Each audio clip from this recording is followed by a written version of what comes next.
Olá, a Constituição Federal cria três espécies de desapropriação. E o que você precisa saber é qual delas é paga em dinheiro, quais são pagas em títulos, quem pode promover essa desapropriação, se é a União, se é o município, se é o Estado ou o Distrito Federal, em quanto tempo é pago aquele título e qual é o fundamento daquele tipo de desapropriação.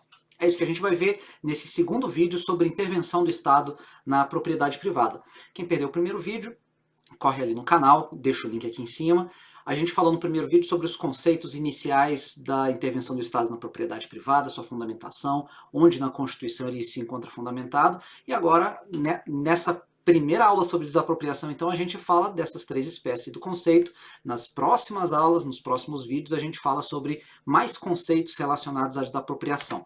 Nesse canal, página 1, peço já que coloquem o seu like, promovam o canal, divulguem para quem também está estudando esse conteúdo. Nesse canal a gente tenta dar um resumo, né, com esses conceitos principais, são vídeos curtos sobre esses temas que caem tanto nos concursos, na OAB e nas provas de graduação. Vamos lá, a gente nesse ponto fala do conceito de desapropriação. Bandeira de Mello, ele diz que a desapropriação é esse procedimento através do qual o poder público compulsoriamente despoja alguém de uma propriedade. Compulsoriamente, por quê? Porque não depende do aceite daquele indivíduo. É um ato unilateral. Uma vez que a administração pública decidiu desapropriar, essa desapropriação vai acontecer. Ao particular, resta apenas buscar a melhor indenização ou talvez demonstrar a ilegalidade naquela desapropriação para que ela não aconteça. Mas, dentro dos parâmetros legais, é compulsório.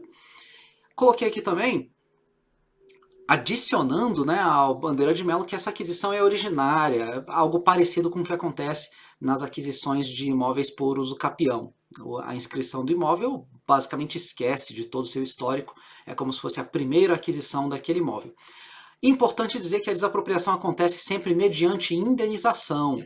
A nossa Constituição Federal não fala de desapropriação sem falar também de indenização. Acontece que essa indenização nem sempre é em dinheiro, como a gente vai ver nas próximas telas. Aqui na imagem mostrei a desapropriação de uma fazenda que deu origem inicialmente a uma vila de pessoas que construíram Brasília, e aí em seguida, aqui está o Congresso Nacional ali no fundo, né, ainda em construção, e depois de tudo pronto, essa vila inclusive foi alagada, virou o Lago Paranoá de Brasília. Vamos lá, primeira espécie de desapropriação é a que a gente chama de desapropriação ordinária, ela está lá no artigo 5º, no inciso 24. De acordo com esse inciso, ele diz que teremos leis falando sobre os procedimentos para desapropriação por necessidade ou utilidade pública. Outra lei vai falar sobre a desapropriação por interesse social, que está aqui em azul. Sempre com prévia indenização, e essa indenização é em dinheiro. Reparem que o inciso 24 não diz que só a União, só o município, só o Estado pode promover a desapropriação ordinária, e por isso mesmo todos os entes da federação, havendo necessidade ou utilidade pública ou havendo interesse social, ele vai poder promover essa desapropriação. Para isso, precisa indenizar previamente e em dinheiro. Sempre que a gente falar de necessidade e utilidade pública, a gente vai estar tratando do decreto 3365, que é de 1941. Sempre que a gente falar então de interesse social, vai ser pela lei número 4.132, que é de 1962. Essa é a desapropriação ordinária. Chama-se ordinária porque está lá originalmente no artigo 5º da Constituição, é a mais comum disso acontecer.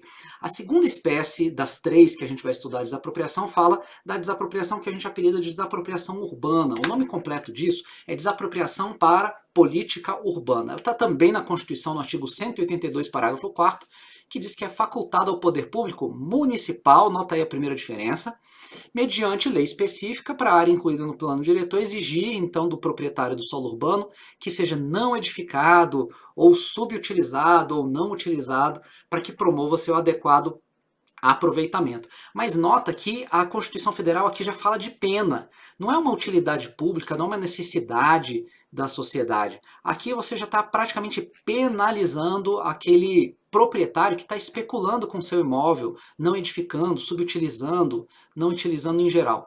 E o que tem de característico da desapropriação para a política urbana é que ela é sucessiva, é uma sanção que surge de forma sucessiva. Primeiro, o governo o poder público exige um parcelamento, uma edificação compulsória. É o primeiro passo. Segundo passo, começa a aumentar o IPTU.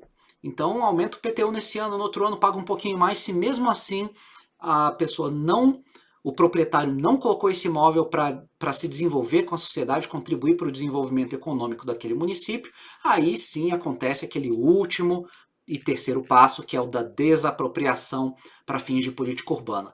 E aí, a indenização aqui não é em dinheiro, é em títulos da dívida pública. Esses títulos são resgatáveis em 10 anos. Então vejam aí a grande diferença, né? Resumidamente, na desapropriação por política urbana, a gente tem um caráter já sancionatório para evitar a especulação imobiliária. A gente tem que o município é quem promove essa desapropriação para a política urbana. A indenização não é mais em dinheiro, é em títulos da dívida pública que são resgatáveis em 10 anos. Nas imagens coloquei aqui um imóvel subutilizado, né, lá em Goiânia. Na outra imagem coloquei aqui para vocês, em amarelo e em vermelho, áreas que são subutilizadas aqui no plano em piloto. Está aqui o aviãozinho, a asa norte, a asa sul e o eixo monumental indo até o Congresso Nacional. E, enfim, tudo que está pintado de vermelho e amarelo nessa imagem são áreas subutilizadas ou então não edificadas, lotes completamente vagos. Vejam como mesmo numa cidade como Brasília a gente tem tantos espaços assim. É um exemplo. Vamos então para essa terceira espécie de desapropriação que a gente apelidou de desapropriação agrária. A desapropriação agrária tem como nome completo desapropriação para reforma agrária. Essa desapropriação também tem um caráter sancionatório, ela também tem esse caráter de pena, porque ela só incide quando um imóvel não estiver cumprindo com sua função social, que diz o caput do artigo 184 da Constituição Federal. Então, se não cumpre a função social, aí a União é quem vai desapropriar essas terras para fins de reforma agrária. Nota que não é o município e não é qualquer um. Tem que ser a União desapropriando para promover reforma agrária. A indenização também não é nem dinheiro, nem títulos da dívida pública. Olha aqui em azul, é em títulos da dívida agrária. E não são resgatados em apenas 10 anos como títulos da dívida pública. Os da dívida agrária são resgatáveis em 20 anos. E o pagamento só começa a partir do segundo ano. É ainda mais grave do que os títulos da dívida pública. Lembra que grandes latifúndios, eles são mais caros, né? Então a União, a Constituição Federal deu à União essa chance, né, de a União pagar em 20 anos, já que o imóvel tem um valor tão mais alto assim, inclusive com uma carência, né? Não começa a pagar do primeiro ano, é apenas a partir do segundo ano. Essa é desapropriação para fins de reforma agrária. Vimos então desapropriação ordinária, que está lá no artigo 5º, 24, essa desapropriação não tem caráter sancionatório, simplesmente temos uma necessidade pública, um interesse social que prevalece sobre o interesse privado. A segunda modalidade, tratando de uma desapropriação para a política urbana, evitando a especulação imobiliária, ela é progressiva, paga em títulos da dívida pública resgatáveis em 10 anos, quem promove é o município. E a terceira, desapropriação para fins de reforma agrária, é promovida pela União e é paga em títulos da dívida agrária resgatável em 20 anos, com carência de 1 ano, só começa a pagar a partir do segundo. No próximo vídeo a gente fala sobre alguns conceitos complementares a esse estudo da desapropriação, conceitos que você precisa conhecer para entender todos os aspectos que a doutrina trabalha em relação à desapropriação.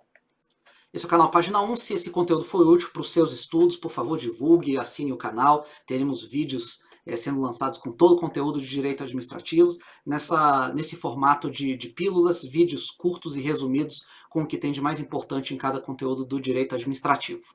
Até o próximo vídeo.